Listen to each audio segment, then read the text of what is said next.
Hey there, I'm back. I've been on an extended vacation to the southwestern United States.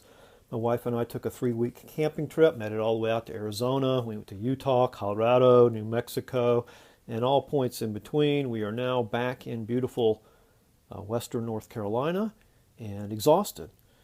Trying to get caught up. So for those of you who have watched my videos recently and left comments, thank you so much for your viewership and your participation. I'm sorry I haven't been able to respond to the comments like I usually do, but I hope to get caught up.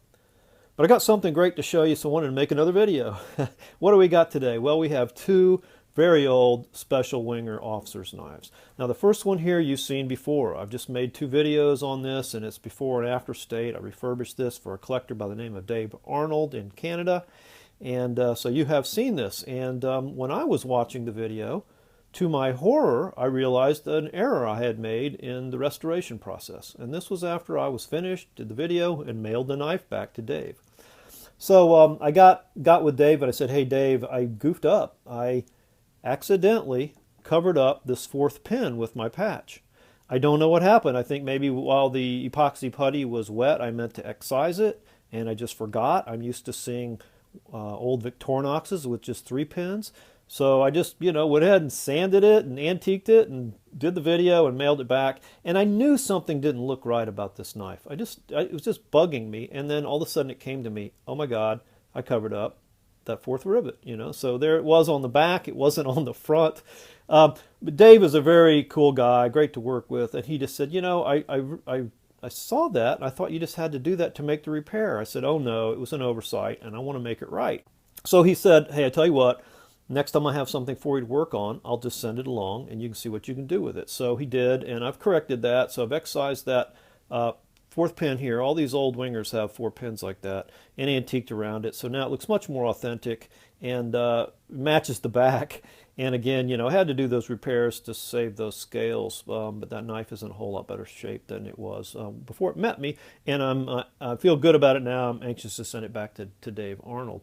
Here's what else he sent me. Another very interesting old Wenger officer's knife. This knife is, as you can see, it has no shield. It's just the old, the variety with the old brown fiber scales. But there's something very interesting about it. It makes it pretty rare. And that is, this model comes with a saw. I want to get that up out of the way so I can show you what I'm talking about. If you look at the tang stamp, you can see it says Wenger, maybe a little hard to see here, Delamont.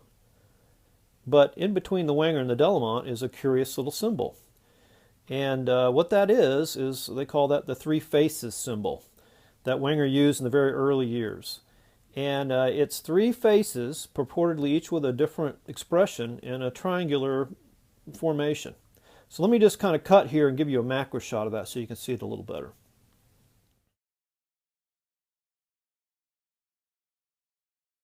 The most used of the visual symbols up until the Second World War was a curious vignette with a group of 3 human heads, each with a different expression in a triangular formation.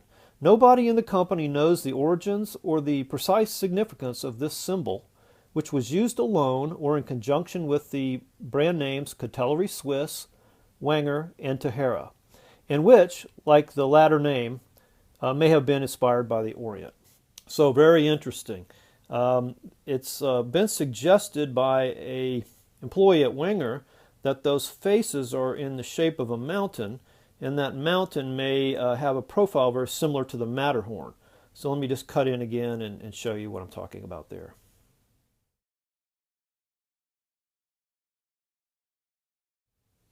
So that's just pure speculation on someone's part. As you could just heard, there's absolutely no evidence to that at all, but that again is just a suggestion.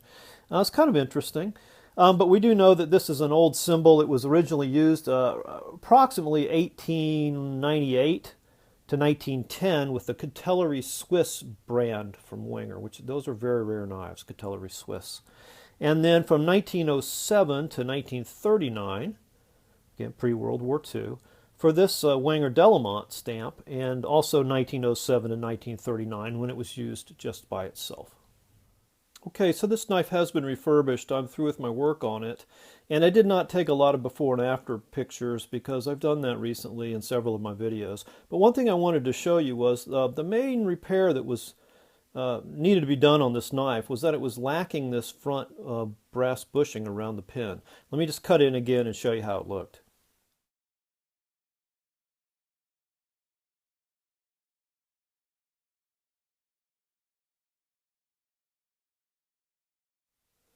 Okay, so without that bushing, and you can see that the pin was actually kind of recessed down in that hole, the scale was gapping away from the liner. The liner was loose, and that gave some side-to-side play with both the blade and the screwdriver cap lifter. I had done this repair once before on an old Tahara, and this was my second go with it. It worked out really well. I'm really pleased with it. But what I did was I got some brass rod stock. I had to buy it overseas to get the right size in millimeters. You know, I live here in the U.S. All brass rod seems to come in fractions of an inch here. This was 5 or 6 millimeters, I can't remember. But what I did is I took a micrometer and I measured the depth of the hole it needed to go into. And then I cut a very thin slice of that brass rod as square as I could and worked it down on some sharpening stones until it was the right thickness. Then I actually took that little piece of brass and I glued it, super glued it to a board so I could hold it still while I drilled a 2.5 millimeter hole through the middle of it.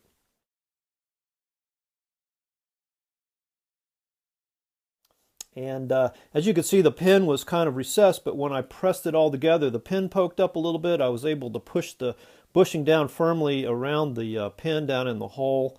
It has a little bit of epoxy on the back to help it along. But what it did was it snugged up the whole front end of the knife. You can see there's no more gap there between the scale and the liner. There's no more side-to-side play with the blade or any of the tools. So very happy with that. I think it looks pretty original. Here are the others. Brass maybe just a little different shade of color, but it's pretty much the same idea. And when you look at the knife now, instead of seeing a hole, you know, you see 2 brass bushings. So yeah, this was carbon steel, so I spent a lot of time on the blades. I think they look pretty good. They got their luster back, very sharp.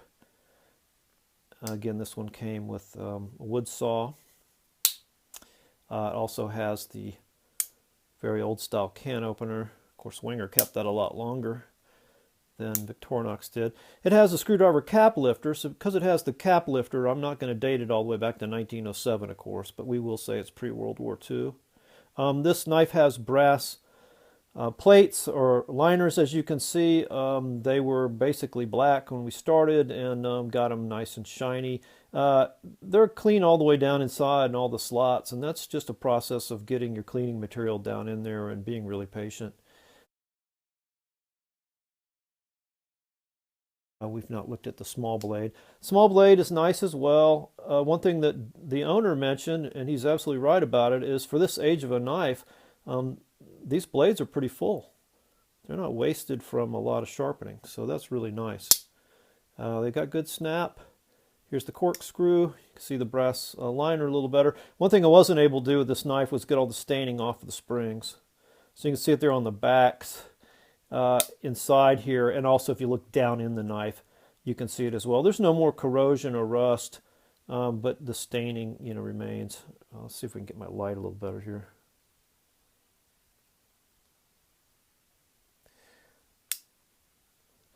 Okay, I've got a low battery warning there, but I'm about to finish up. So yeah, that's an old, very special Wenger officer's knife with the 3 faces symbol. Makes it pretty rare. Really interesting. Got a lot of history, a lot of mystery to it. And I'm going to be sending that back to Dave Arnold, where it will take its place alongside of this other First Shield Wenger officer's knife in his vast, beautiful collection. So I hope you've enjoyed that. Thank you for watching, and have fun collecting.